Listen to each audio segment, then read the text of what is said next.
doxología número 3, con toda reverencia, pero también con alegría, con gozo.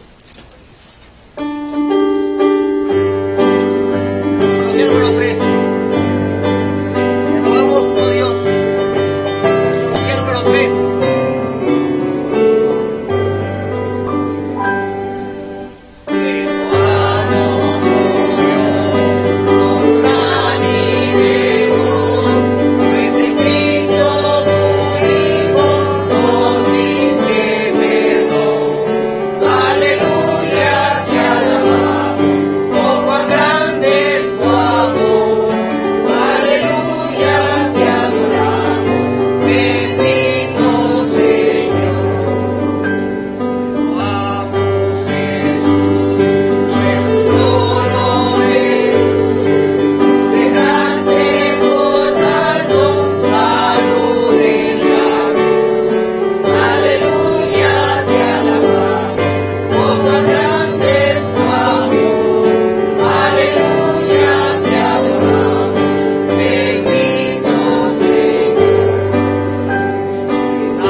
Oremos, hermanos.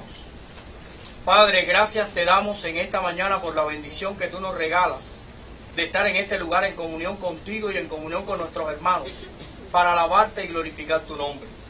Bendice en esta hora, Señor, este tiempo que queremos tener de ofrenda para ti. Es el servicio y la ofrenda de nuestros corazones. En esta hora lo que queremos entregarte, Señor. Gracias te damos porque, puestos de acuerdo, queremos recibir tu palabra. Queremos recibir tus enseñanzas para obedecerlas. Bendice a los hermanos que están acá y las familias que ellos representan. Bendice a los que no han podido llegar. Bendice también a los que han estado enfermos, a los que han sufrido pérdidas y a los que han sido perseguidos en cualquier lugar del mundo por causa del Evangelio. Te ruego en esta hora, Señor, que bendigas este tiempo también. Te pedimos perdón por nuestras faltas y por nuestros pecados. Ayúdanos a escuchar tu palabra a través de tu predicador en esta mañana. Y ayúdanos a obedecerte y serte fiel. En el nombre de Cristo Jesús. Amén. Sigamos de pie, hermanos. Siguiente himno de acuerdo al boletín. Es el número 22. A Dios demos gloria. Número 22. Fue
canto, hermanos, himno número 110.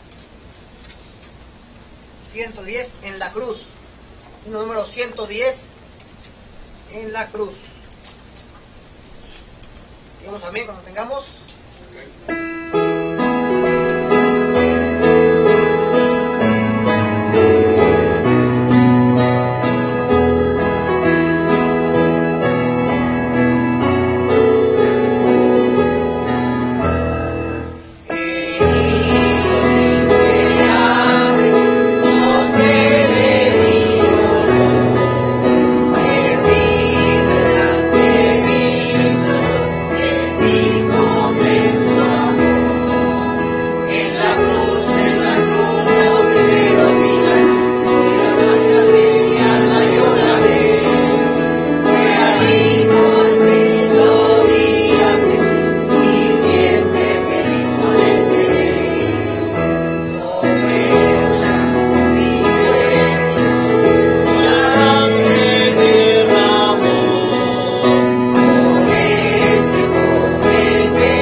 Número 183, Sublime Gracia, himno número 183.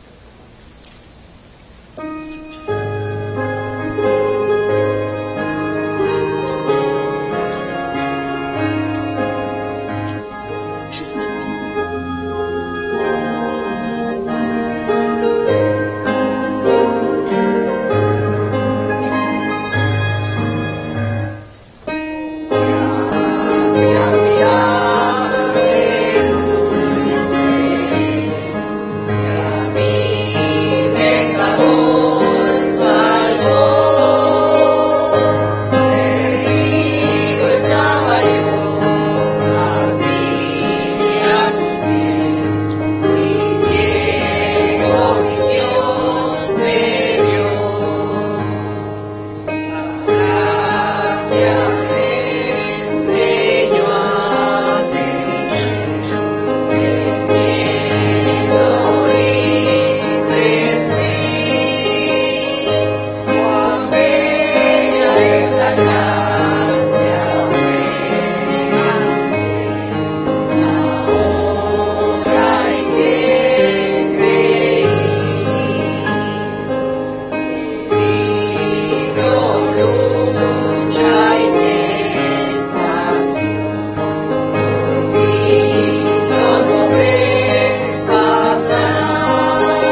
Amén. Pueden tomar asiento, hermanos.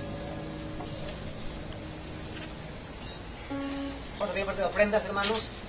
Que pase su hermano Isaías y hermano Marsh, por favor, al frente para dedicar este tipo de ofrendas, dedicar estos diezmos y ofrendas a nuestro Dios. Únicamente dar un tanto ofertorio, no solo más. Tiempo de dirigir oración. Oramos, hermanos. Bendito Dios Todopoderoso, agradecemos, Señor, por permitirnos nuevamente estar en tu lugar, alabándote y bendiciendo tu nombre, Señor. Queremos pedirte, Señor, que bendigas tus diezmos y ofrendas, bendigas a los hermanos que pueden y a los hermanos que no pueden, por cuestión de trabajo, Señor. Tú les bendigas también, que en su momento puedan disfrutar, de gozarse, de poder contribuir a tu ministerio, Señor. Pedimos por las personas que manejan sus fondos, Señor, y que tú les guíes. Te pido el nombre de nuestro Señor Jesucristo.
tenemos un boletín cada vez más bonito, más rico en palabra. El boletín ha estado cambiando con la idea de mejorarlo, de perfeccionarlo, innovarlo, para que sea el mejor contenido para ustedes, sea también abundante en información. Vamos a enfocarnos principalmente en la parte de anuncio, hermanos. Muy importante, hermanos. Énfasis, mes del discipulado. Este mes, febrero, es mes del discipulado. Animamos a todas las familias que usen este mes para iniciar un discipulado familiar en su hogar una vez por semana. Muy importante, hermanos. Este mes es mes del discipulado. Marzo 8, culto especial, aniversario de la Iglesia Busca el Camino. Marzo 21, día de limpieza general en West Craig. Esta operación la hacemos casi siempre una vez al año, en el cual ellos nos invitan a participar con ellos, a limpiar la iglesia de West Craig. Aquellos que quieran asistir a esta ocasión, están invitados a las 8 de la mañana. Y acabamos como a las 10:30, 11 más o menos, 11:30. Bien, también la parte de marzo 29, culto especial por el Día de Ramos, la semana de Pasión de Cristo. Marzo 29 iniciamos, marzo 29. Cumpleaños, buenos hermanos, María González, Kimberly Robles, Andrea Gamboa, Julia Bosa, Concepción Saucedo, Jocelyn Quintanilla, Evelyn Robles. A su lado derecho viene mensaje pastoral, en el cual nuevamente hacemos énfasis en el mes de febrero y mes de marzo. Motivos de oración, vienen ahora todos juntos, ¿sí? Si quiere que el motivo de oración sea puesto aquí, hazlo saber por medio electrónico o vía telefónica, por favor. Y semanalmente. Y semanalmente, No sabemos si ya se vivió, si ya falleció el hermano, si ya está caminando, no sabemos. Si no vuelve a mandar un mensaje. Si no, nos mandan el mensaje nuevamente, se va a dar de baja, hermanos. Razones obvias. Muchas veces orar por el hermano que está enfermo, el hermano está caminando, el hermano está en la gloria del Señor, ya se murió hace un mes. Estamos orando por él, imagínense ustedes. ¿No? Pues por favor, hermanos, avisen, avisen y avisen y avisen. El hermano sigue enfermo, sigue enfermo, sigue enfermo. No, ya está en la presencia del Señor. Ah, bueno, amén. Qué bueno también por eso. Entonces, sigamos con nuestro horario, hermano, programa normal. Sigue lectura bíblica. Lectura de Lucas, capítulo 12. Lectura bíblica, Lucas, capítulo 12. Voy a pedir por favor el día de hoy que nos lean la lectura bíblica al hermano Vela. Creo que le gusta bastante hablar en público y leer en voz alta. Ponemos de pie, hermanos. Lectura bíblica el día de hoy se encuentra en el libro de Lucas 12, 41 al 48. Lucas, digamos amén cuando tengamos todos listos, hermanos. Un amén. Lucas 12, versículos 41 al 48.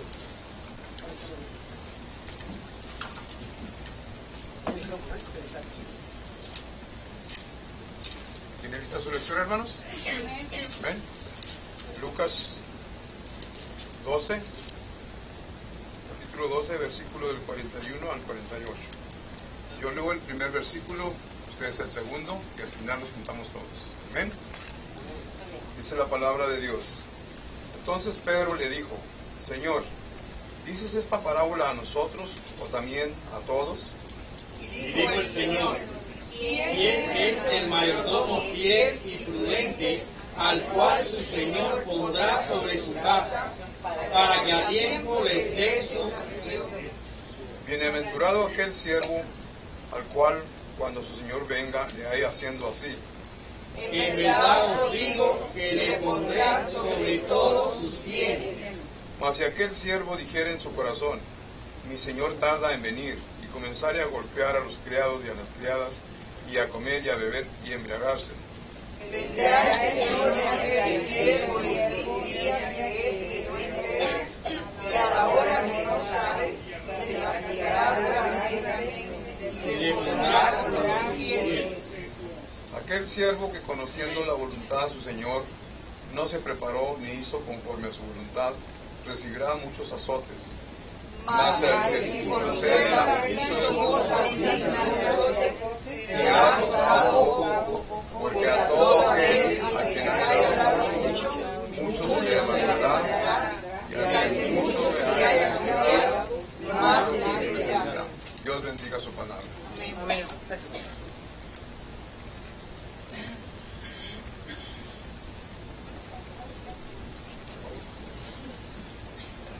Vamos a tomar asiento, gracias. Bien, hermanos, les voy a pedir que se acerquen para adelante porque no voy a hablar muy fuerte. Tengan todos muy buenos días. Quiero hacerles énfasis en el anuncio del 21 de marzo, y el hermano Juan ahí estuvo hablando de ello. Ese día desde las 8 de la mañana y hasta el mediodía, pues tenemos la limpieza anual. Y no es que se limpie una vez al año el edificio, es que un tiempo lo hace la iglesia americana y otro la nuestra. Y bueno, pues ese 21 de marzo nos toca a nosotros hacer la limpieza. Y pudiéramos decir, no es nuestro edificio, pero somos parte de la misma iglesia. Amén. Somos parte de la misma iglesia y para gloria de Dios, el año pasado había más hermanos de aquí que de allá mismo. Y como dice, los macedonios se dieron a sí mismos. Y es bueno, este tiempo de trabajo juntos también es un tiempo positivo. Bien, sin más demora, pues vamos a pasar al mensaje de hoy. Y bueno, pues vamos a orar buscando la dirección del Señor. Ya leímos el texto bíblico, el mismo que vamos a estar predicando en esta mañana. Así que solo resta buscar la dirección del Padre Celestial. Señor y nuestro Dios, te damos gracias por tu palabra, la Biblia. Ella es viva, es eficaz, ella contiene todo lo que nosotros necesitamos para nuestra edificación. Suplicamos que tú nos asistas con tu Espíritu Santo en este momento, a fin de que podamos dar tu mensaje, Señor, y traer tu palabra. En Jesucristo. Amén. A lo largo de la historia, los hombres se han planteado una pregunta que, aunque la filosofía se ha empeñado en darle respuesta, la mejor respuesta no es la que tiene la filosofía, sino la que tiene la palabra de Dios. Y es, ¿quiénes somos? Pero hoy no vamos a hablar desde el punto de vista antropológico, ¿quiénes somos? Vamos a hablar desde el punto de vista cristiano. ¿Quiénes somos en Cristo? ¿Para qué existimos? ¿Cuál es la realidad de nuestra vida? Cuando nosotros examinamos esta porción del Evangelio, a la cual ya se le dio lectura, podemos darnos cuenta que se hablan, Jesús en su mensaje está hablando de dos realidades que tienen que ver con la fidelidad o infidelidad de una persona. En el pasaje no se está hablando de dos hombres diferentes, se está hablando de un único hombre. Y está mostrando cuál será el resultado final. Primero está ilustrando cuál es la posición de este hombre, y segundo, cuál será la cosecha final, por decirlo de alguna manera, de su vida, de este tomar el camino de la fidelidad y la obediencia incondicional al Señor, o el camino de la infidelidad y la rebeldía contra el Señor. Cuando vemos este pasaje, descubrimos que en el verso 41, Pedro le dice al Señor, ¿dices estas parábolas a nosotros o también a todos? Y dijo al Señor, y note cómo responde con una pregunta: ¿quién es el mayordomo fiel y prudente al cual su Señor pondrá sobre su casa para que a tiempo le dé su ración? Y yo quiero que ahora preste especial atención en el verso 43, dice, bienaventurado aquel siervo. Si usted se da cuenta, hay dos calificativos dados para la misma persona. Una es, en el verso 42, es tratado como mayordomo, o sea, administrador. Y en el verso 43, nuestra Biblia Reina Valera está mal traducida, dice siervo, pero es esclavo. Es esclavo. O sea que, hablando de la misma persona, podemos ver en estos dos versículos la identidad del creyente. ¿Quiénes somos nosotros delante de Dios? ¿Cómo nos ve Él? ¿Y cuál es nuestra realidad también para con nuestros hermanos en la fe?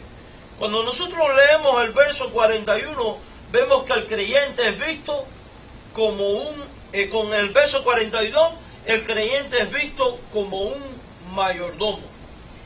Y fíjense que un mayordomo es una persona que administra los bienes de otros, o sea, bienes que no son propios, sino que son bienes que le han sido entregados para que cuide de ellos.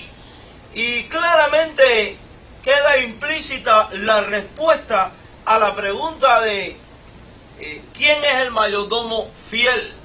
Y ese mayordomo fiel evidentemente es los discípulos, es los hijos del Señor, somos tú y yo. Y en esta porción de la Biblia nosotros vemos que se nos trata como mayordomo. Eso significa que el Señor nos ha dejado algo que administrar. Cada uno de nosotros ha sido hecho partícipe de la manifestación del Espíritu para recibir dones. Dice primero a los Corintios, a cada uno le es dado la manifestación del Espíritu, y dice también la Biblia que el Espíritu Santo reparte dones como Él quiere. Y esos dones nos han sido dados para que nosotros lo ministremos a otros. O sea, para la edificación del cuerpo de Cristo y no para sacar beneficios propios. Ahora, cuando los dones son dados para la edificación del cuerpo de Cristo, estamos viendo que es dado para la edificación de la iglesia. La pregunta que surge es esta: hermanos, ¿de quién es la iglesia? ¿Son de los mayordomos o son del Señor? Son del Señor. Fíjese, son del Señor, no son propiedad de los mayordomos. No es propiedad de ningún creyente en particular. No es propiedad de un pastor, no era ni siquiera propiedad de los apóstoles. La iglesia es vista como la esposa de Cristo. La iglesia es vista como propiedad de Cristo. Dice la Biblia que Él nos ha comprado con su sangre preciosa. Y la iglesia evidentemente está compuesta por todos los redimidos que han sido bautizados bíblicamente en el nombre del Padre, del Hijo y del Espíritu Santo y por inmersión, y que están a plena comunión con el Señor. Por tanto, mis queridos hermanos, un mayordomo, un cristiano, va a ser considerado fiel o infiel a su Señor en dependencia de la puesta en práctica, el ejercicio, la administración adecuada que le dé a su vida, a las responsabilidades asignadas dentro del cuerpo de Jesucristo, que es la iglesia. No podemos pasar por alto que los discípulos se les estaba acercando en el día en el cual el Señor partiría y ellos tendrían que enfrentar por sí mismos toda la dirección, administración del Evangelio y de la iglesia, que aunque el Espíritu Santo iba a estar con ellos, les iba a ministrar, les iba a guiar, les iba a enseñar, lo cierto es que ahora ya no iban a tener al Maestro presente corporalmente dirigiéndolos en ese sentido. Por tanto, en nuestro punto de vista como mayordomo, esto implica entonces que los hijos de Dios hemos de actuar con responsabilidad en los dones que se nos ha sido dado. Y no solamente los dones, también nuestro tiempo, también nuestras finanzas, nuestra familia, y todo aquello que Dios ha puesto a nuestra merced para que lo administremos para Él y solamente para Él. Y Jesús está diciendo esto a los discípulos porque los discípulos tenían que aprender esta lección de vida, por cuanto después de la partida del Señor, el Evangelio iba a empezar a ser anunciado fuera de Jerusalén, hacia toda Judea, hacia Samaria y hasta lo último de la tierra. Independientemente que también como iglesia local iban a tener que administrar la enseñanza, la disciplina, la amonestación y todo lo que implica el ejercicio ministerial de la iglesia. Por eso es que la Biblia, por eso es que Jesús aquí va a hablar de lo que hace un mayordomo fiel y lo que hace un mayordomo infiel. Los resultados que cosechan los fieles y los resultados que cosecha aquel que es infiel en su administración. Por tanto, mis queridos hermanos, ¿qué somos delante de Cristo? Somos mayordomos. Somos administradores, dice la Biblia, de la multiforme gracia de Dios. Y eso implica tomar responsabilidad en nuestras vidas como creyentes. Eso implica tomar conciencia de cuál es mi lugar y mi posición. Eso implica el ser capaz de negarme a mí mismo para ponerme en el servicio del Señor.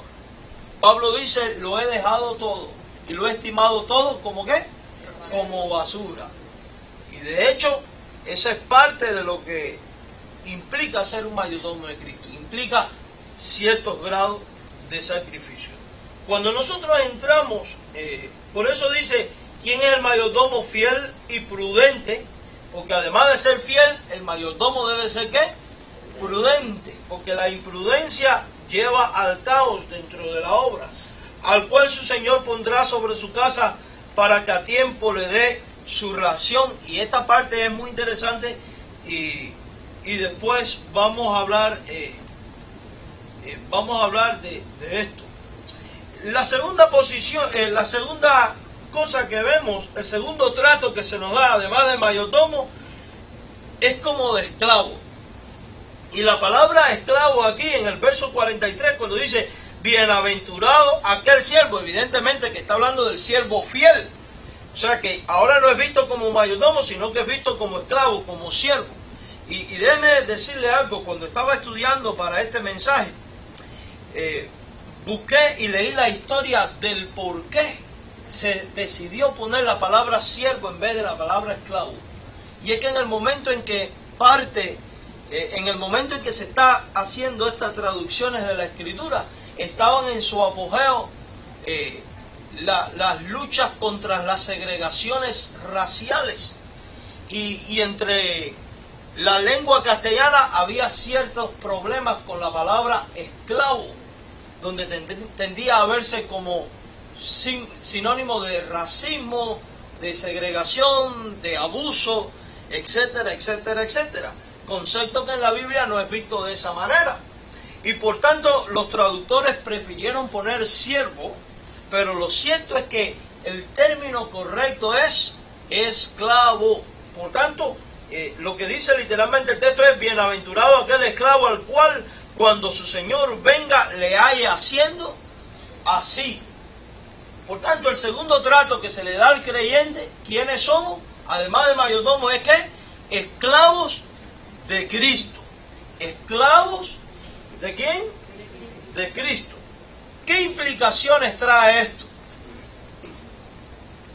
Fíjese, al contratarlo con mayordomía, significa que no tenemos autoridad propia para actuar de manera independiente de el Señor de la iglesia.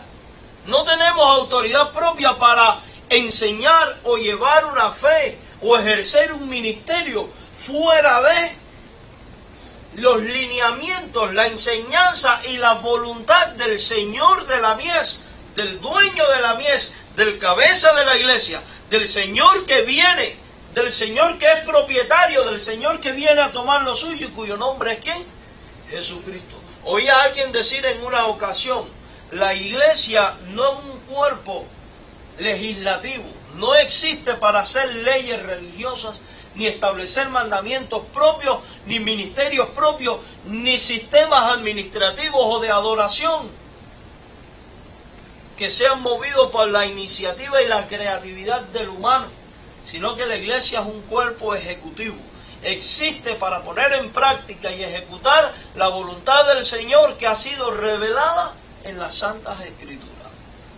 Por tanto, como esclavos tenemos la responsabilidad de administrar bien la voluntad de ¿quién? Del Señor. La voluntad de aquel que nos ha dicho, quiero que hagas esto así, así, así, así. Quiero que sucedan las cosas así, así. Espero de ti esto, aquello y lo otro.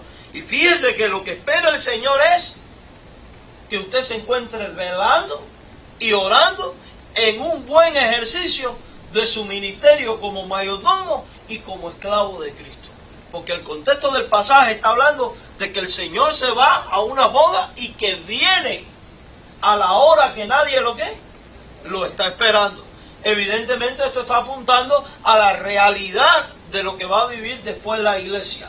La iglesia va a estar insertada en un mundo en el cual tiene que ministrar la palabra, servir la palabra, administrar el ministerio y hacerlo con la expectativa de que en un momento u otro, en un abrir y cerrar de ojos, en el momento en que nadie lo espere, como ladrón en la noche, el Señor viene por los suyos. O sea que desarrolla un comportamiento como mayordomo y esclavo que sea tan responsable al punto de pensar de que debes estar velando y orando, porque la venida del Señor puede ocurrir inminentemente, en cualquier momento. En cualquier momento. Y por eso se le dice esclavo, un mayordomo que es fiel y prudente. ¿Por qué? Porque se conduce con prudencia.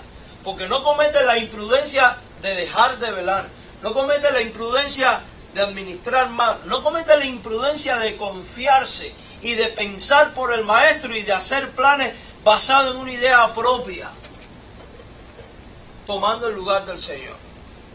Entonces, mis queridos hermanos, ¿qué somos en Cristo según este pasaje? Somos mayordomos y somos ¿qué? Y somos esclavos del Señor. No nos pertenecemos a nosotros mismos. Por tanto, hemos hablado de nuestra identidad. La segunda cosa a la que quiero que presten atención es a una segunda realidad que podemos encontrar en este pasaje de la Biblia, y es nuestras posiciones y nuestra responsabilidad. Fíjese,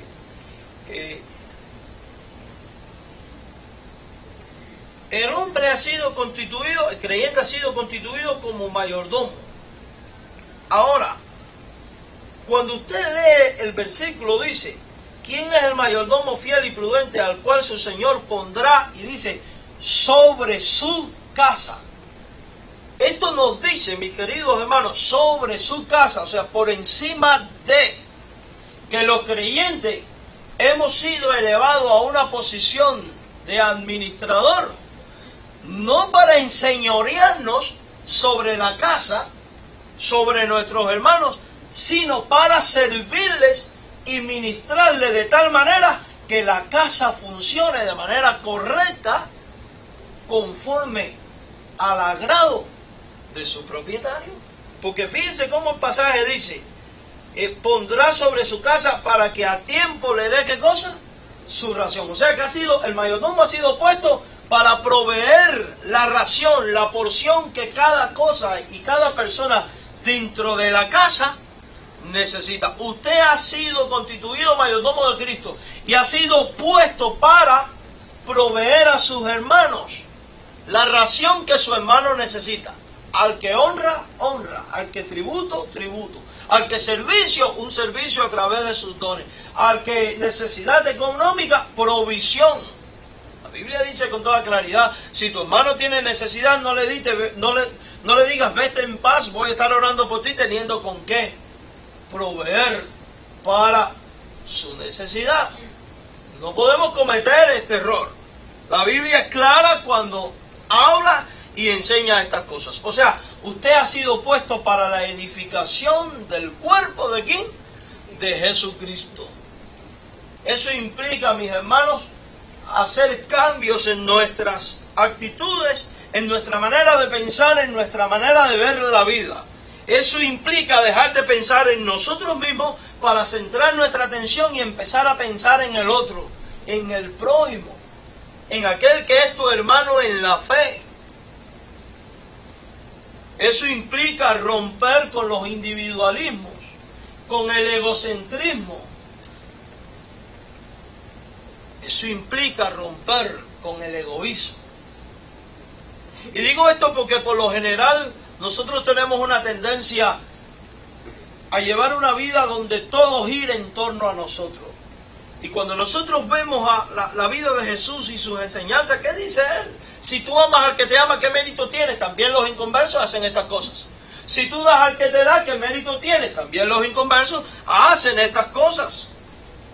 Pero usted y yo hemos sido puestos para dar a cada quien según su ración. Fíjese, dar. ¿Qué significa eso? Que usted y yo hemos sido constituidos mayordomos de Cristo. Y hemos sido puestos para ser un objeto de bendición a los demás. A ese es al que la Biblia llama fiel. A ese al cual el Señor le va a decir: buen siervo y fiel, entra en el gozo de tu Señor. Esas son las palabras de alabanza para este tipo de personas. Por eso Pablo en la carta a los Corintios los censura y los trata de carnales a ellos. Fíjense, en el capítulo 1, ustedes han sido enriquecidos con todo don espiritual, y en el 3 dice: pero no los puedo tratar como espirituales, sino como carnales. Porque siendo que algunos dicen: yo soy de Pablo, yo de Apolo, yo de Cefa, dicen: no soy carnales todavía. ¿Y por qué hace eso? ¿Por qué les dice eso? Se lo dice, mis queridos hermanos, por la sencilla razón de que no había espiritualidad en ellos. Porque cuando usted mira todo el contexto del libro de Corintios, se encuentra que era una iglesia donde la gente llegaba al ágape, las comidas que tenían, y no les importaba el que venía atrás y no comiera, ellos se lo comían todo. ¿Y qué dice Pablo? Espérense. Algunos, las mujeres, dice que se traqueaban ahí, se emborrachaban. Se estaban discriminando. Yo hablo en lengua, soy más espiritual que tú. Por eso Pablo después empieza a decirle que los dones son para la edificación del cuerpo de Cristo. Y aquí Jesús está enseñando que hemos sido constituidos mayordomos para proveer a cada quien según su ración, o sea, según su necesidad. Hemos sido constituidos mayordomos para administrar los bienes de Dios, los dones de Dios, las virtudes de Dios, para ser objetos de bendición para otros, mis queridos hermanos, a través de lo que soy, lo que tengo. Ahora, también dice la Biblia que somos esclavos. ¿Qué significa eso? ¿Qué significa? ¿Qué significa que somos esclavos? Significa que no podemos enorgullecernos de los dones y virtudes recibidas, ni la posición en la cual Dios quizás nos haya puesto, por la sencilla razón de que yo, con respecto a mi hermano, soy un semejante con él. En el sentido de que en la Biblia todos somos vistos como esclavos de Cristo. Eso significa, el hecho de usar la palabra doulos, esclavos, significa que ninguno de nosotros somos propiedad de ningún otro hermano. Usted no me pertenece a mí, ni yo le pertenezco a usted. Significa que en la iglesia uno solo es el Señor y varios somos los esclavos. Significa que estamos en igualdad de condición.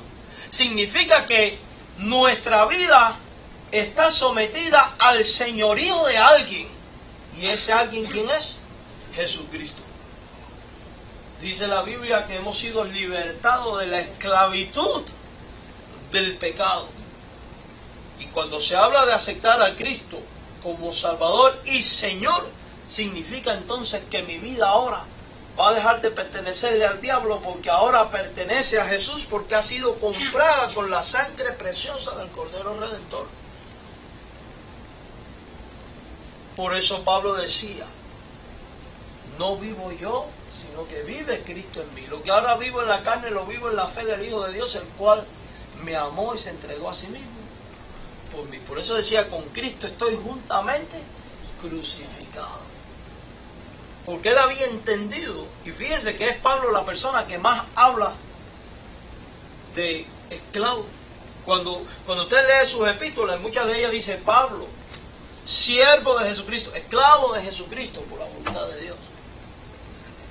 O sea, eso indica un sentido de pertenencia en el Señor. No nos pertenecemos a nosotros mismos, le pertenecemos a Él.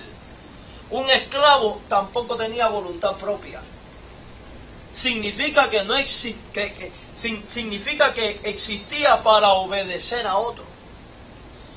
Entonces, si usted y yo somos vistos como esclavos de Cristo, significa que usted y yo existimos para obedecer incondicionalmente ¿a quién? A Jesucristo, en el ejercicio práctico del ministerio en esta tierra y en la aceptación ante su presencia. Por eso se habla de fidelidad y prudencia. ¿Qué es lo opuesto? Ser un esclavo infiel o un esclavo imprudente. Cuando usted y yo tomamos conciencia de que le pertenecemos al Señor, nuestra vida no va a querer hacer otra cosa que obedecerle. Por tanto, vamos a acudir a Él diciéndole, ¿cuál es tu orden, Señor? ¿Qué es lo que quieres que haga? ¿Cómo quieres que haga las cosas? E inmediatamente, dice 1 de Pedro que tenemos la palabra escrita más segura, la revelación más segura es la palabra. Inmediatamente usted va a acudir a la palabra de Dios para buscar la orden de Dios y la voluntad de Dios a fin de que su vida vaya en una perfecta relación con Dios, porque usted quiere obedecer a su Señor. Fíjese, no para ganar premios. He oído personas que dicen, hay que evitar pecar para no sufrir las consecuencias del pecado. Eso es cierto. El que peca sufre consecuencias, ahorita más tarde vamos a hablar de eso, pero hay una realidad. Yo tengo que buscar agradar al Señor, evitando el pecado en mi vida, no para evitar consecuencias, porque de lo contrario eso sería entrar en una especie de negocio con Dios que puede llevarme a una hipocresía religiosa. Yo tengo que evitar el pecado y buscar agradar a Dios por lo que Dios es en sí mismo. El Señor de mi vida, iglesia, el Salvador de mi alma, el que hizo por mí lo que yo no merecía. Porque existimos para honrar y glorificar al Señor. Y fíjese, el deseo de Dios es que seamos fieles, es que seamos santos, apartados del mundo. Por eso habla de esclavo fiel y prudente. Dice la Biblia, nos escogió en Él antes de la fundación del mundo. Y después dice, para que seamos un pueblo, ¿qué? Santo. ¿Y santidad implica qué cosa? Obediencia. Dice la Biblia en Romanos que nos predestinó para que seamos conforme a la imagen de ¿quién? De Jesucristo. Y dígame, ¿conoce usted un modelo mejor de obediencia a Dios el Padre y sometimiento al Padre que Jesucristo? Dice la Biblia, Él mismo dice, yo hablo lo que he oído de mi Padre. Hago la voluntad del que me envió. El Padre y yo uno somos. Y ese es el tipo de esclavo que Dios quiere que seamos. Ahora, no un esclavo que vive amargado por tener que someterse a su Señor, sino que vive feliz porque sabe que el consejo de su Señor, la dirección de su Señor es provechosa, trae bendición y es buena para su vida. Y el esclavo fiel, el esclavo prudente, es aquel que, como dice el contexto de este pasaje, vela toda la noche para que cuando su Señor regrese y toque la puerta, Él pueda abrir inmediatamente y pueda asistir a su siervo, a su Señor. Eso significa, mis hermanos, que como esclavo de Cristo, parte de nuestra función es servir a Cristo. Y es valorar, para ello hay que saber valorar lo que es Cristo para nosotros. Y esto es muy importante porque muchas veces no tenemos en cuenta ni nos tomamos en serio a Jesucristo como Señor. Nuestra vida cristiana tiene una tendencia a veces a volverse muy rutinaria y a caer en la religión en vez de mantener viva una relación viva con el Señor. Una relación donde le vea a Él como Señor y me vea yo como esclavo. Donde esté implícita la realidad de que he de someterme incondicionalmente a Él. Por eso dice la Biblia, en esto sabréis que sois mis discípulos, si hacéis lo que yo os mando. Si hacéis lo que yo os mando. Mis queridos hermanos, el esclavo es un subordinado para con el Señor y como esclavo entonces se somete al señorío de su Señor que es Jesús el Cristo. Dice la Biblia con toda certeza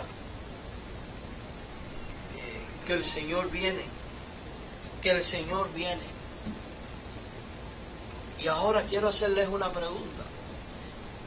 El que es fiel y prudente y sea hallado cumpliendo la orden del Señor, cuando éste regrese, ¿será tratado de igual manera con aquel imprudente e infiel a la orden del Señor? Y aquí está la tercera cosa en la cual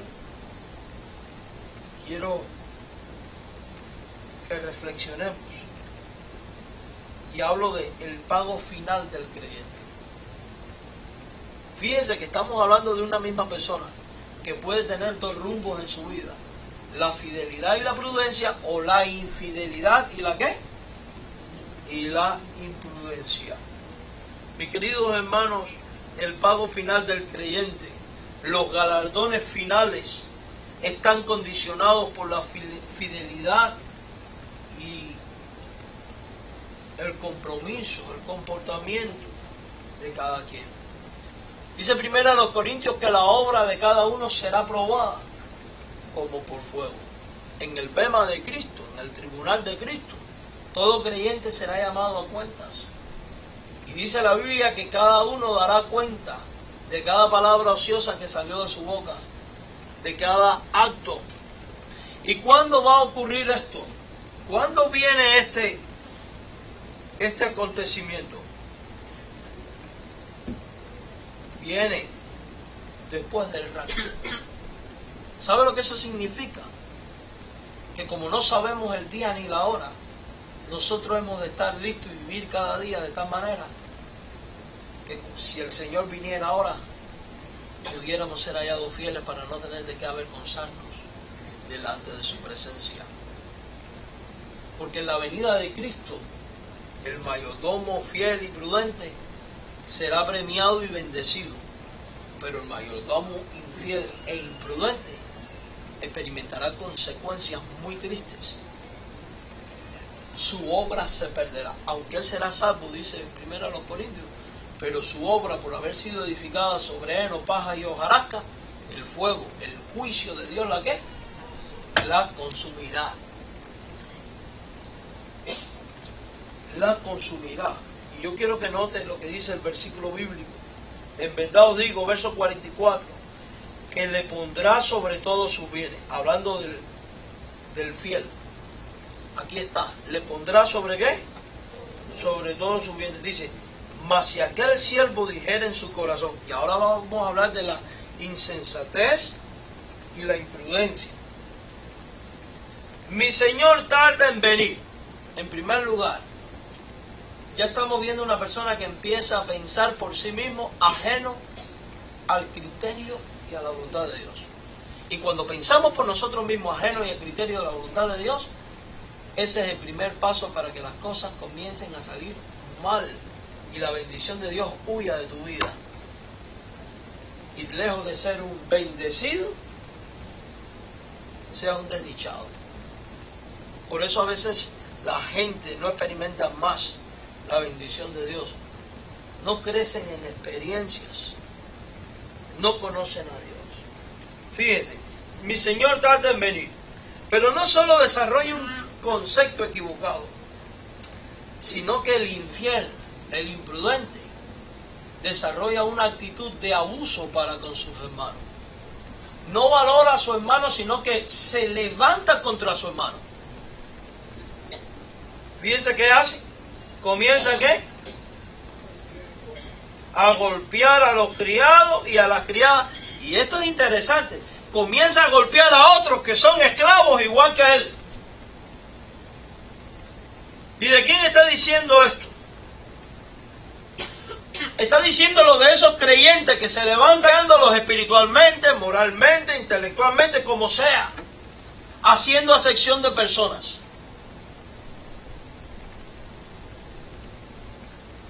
Desacreditando su vida, agrediendo su vida,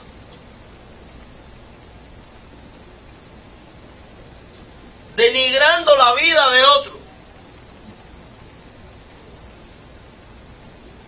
Eso es inadmisible en el cuerpo de Cristo. Inadmisible. Porque la Biblia dice que esa es la actitud de un inconverso. Y quizás usted diga, son palabras muy fuertes. Lo son, pero no son mías, son del Evangelio. Que dice que el que no ama a su hermano, ¿quién ha visto? ¿Cómo puede amar a Dios a quien no ha visto? De hecho, la Biblia que dice, en esto sabréis que sois mis discípulos, si os amáis los unos a los otros. Y mis queridos hermanos, ¿cuál es el verdadero amor que debe imperar entre los cristianos? El de 1 Corintios 13, que es el amor entre hermanos. Todo lo cree, todo lo espera, todo lo soporta, no busca nada indebido, no se envanece. O sea, no busca destruir al hermano. Un creyente infiel, imprudente, es aquel que se levanta a golpear. Y hay muchas maneras de golpear espiritualmente, físicamente y de todos los sentidos. Esto no forma parte de la vida de un creyente fiel y prudente. Esto es parte de la vida del infiel y del imprudente. Y si esta es tu condición, es tiempo de que digas: Padre, perdóname, me arrepiento. Y que empieces a buscar la fidelidad y la prudencia para con tu Señor, que un día regresará, cuando menos lo esperes, a pedir cuenta de qué hiciste con la posición que te puso de servicio para con tu hermano. Si en vez de servir, te dedicaste a abusar y a golpear. ¿Me explico lo que quiero decir? ¿Tiene oídos para oír? Oiga. Y esto es importante entenderlo, porque tristemente, mis hermanos, muchas iglesias se han convertido abusivas. A veces los líderes se vuelven abusivos. A veces los creyentes se vuelven abusivos.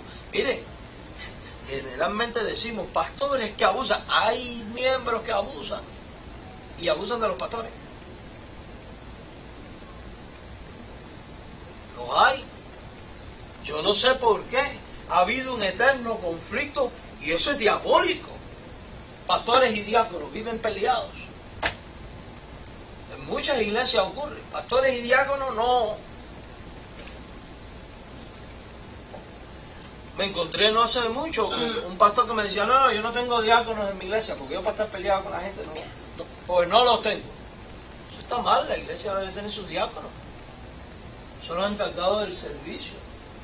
Pero cuando hay esos conflictos, cuando el interés está en defender intereses propios y posiciones y no enfoque en hacer aquello que Dios nos ha pedido que hagamos, que es servir a nuestro hermano.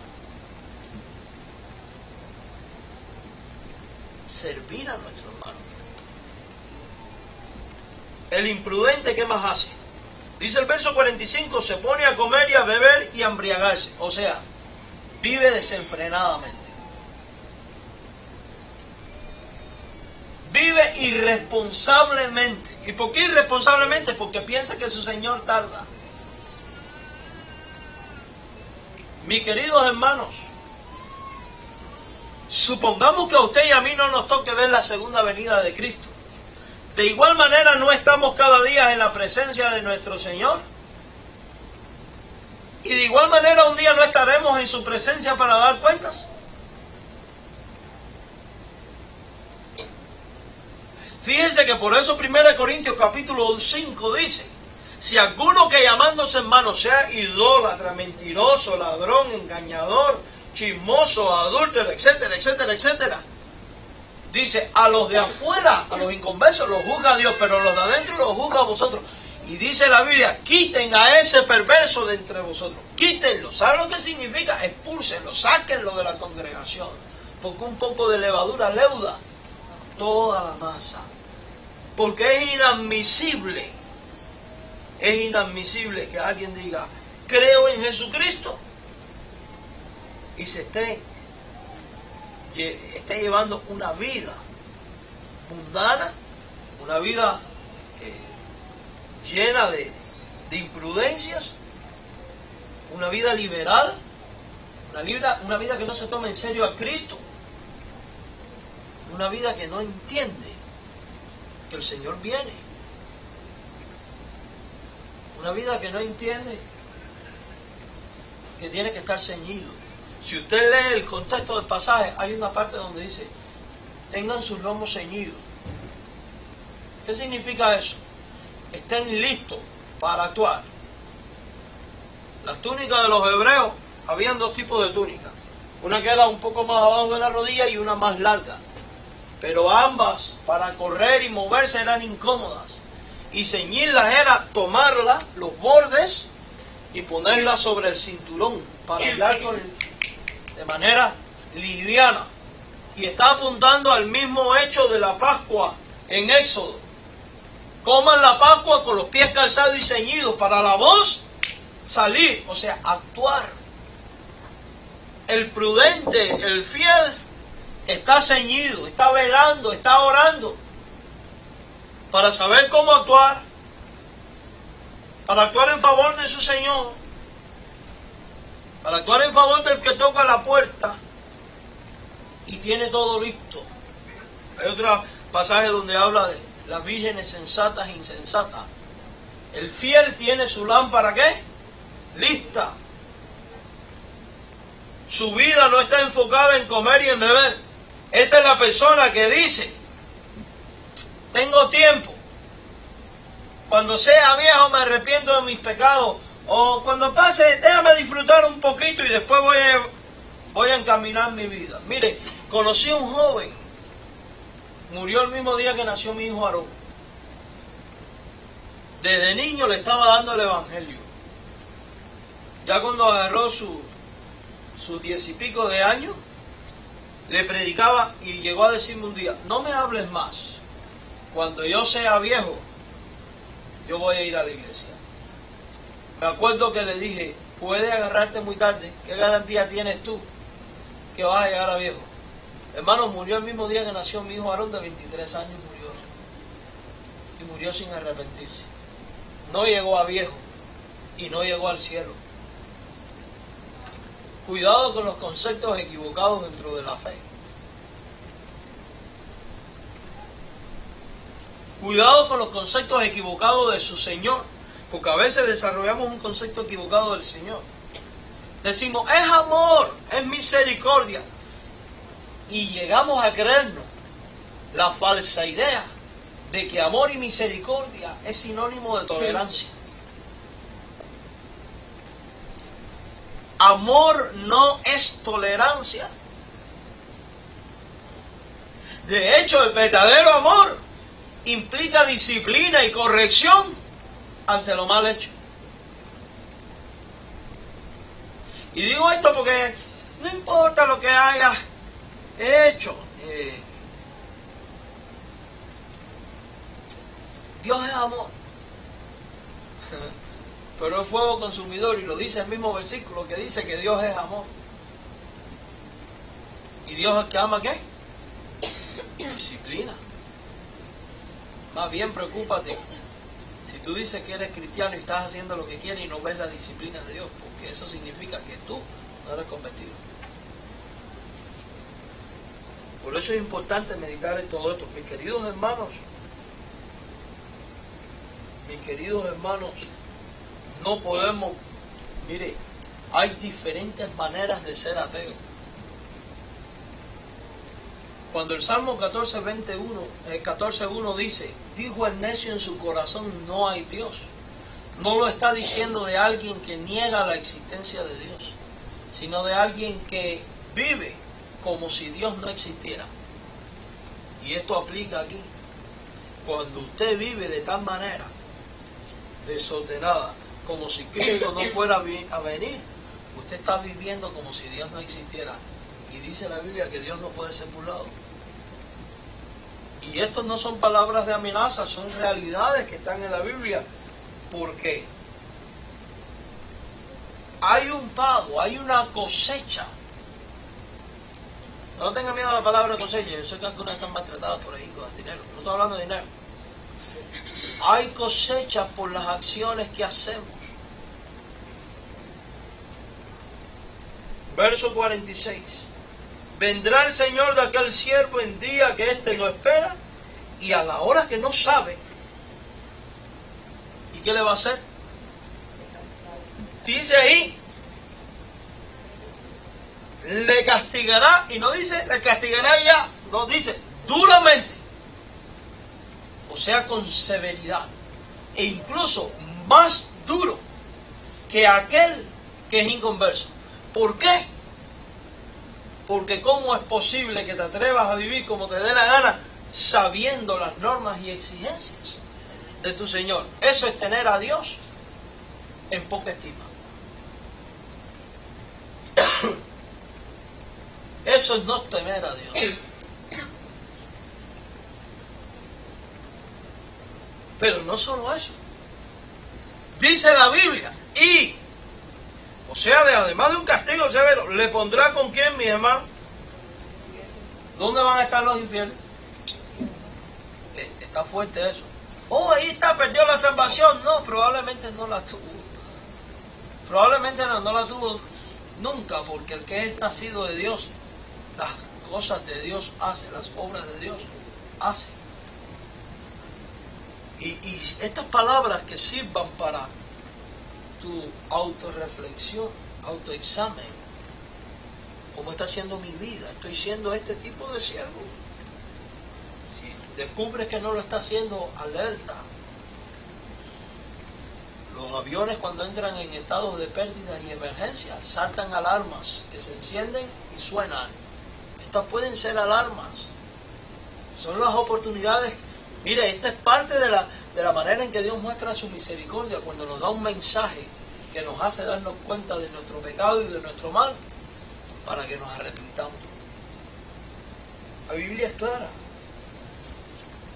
Por eso dice, aquel siervo que conociendo la voluntad de su Señor no se preparó ni hizo conforme a su voluntad, ¿qué más recibirá, hermano?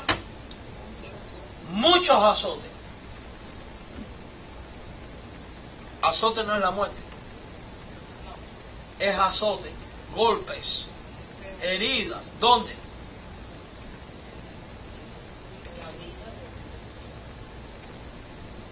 Entonces fíjense, todo lo que Dios nos quiere evitar cuando nos dice estas palabras.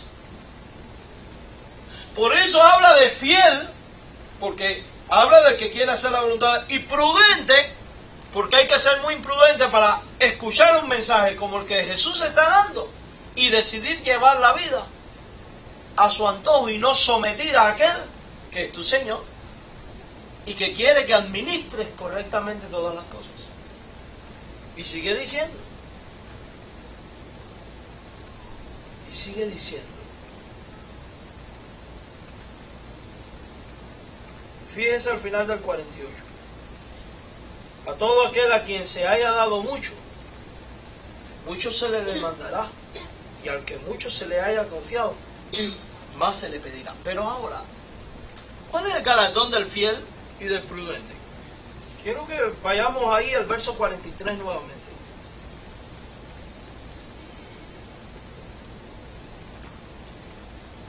Dice, bienaventurado aquel siervo, bienaventurado aquel siervo al cual, cuando su Señor venga, le haya siendo así. ¿Qué significa bienaventurado? Dichoso, feliz.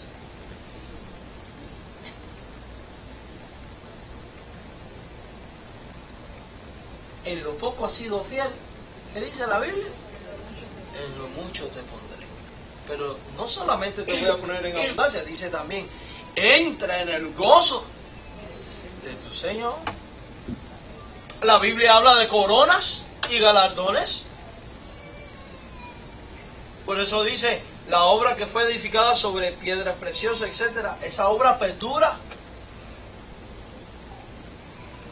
O sea que hay un contraste aquí entre el fiel y el infiel. Hay un contraste en los caminos, cuando decides por la fidelidad y la prudencia, y cuando decides por la infidelidad y la imprudencia. ¿Cuál camino estás llevando tú? ¿En cuál vas a seguir?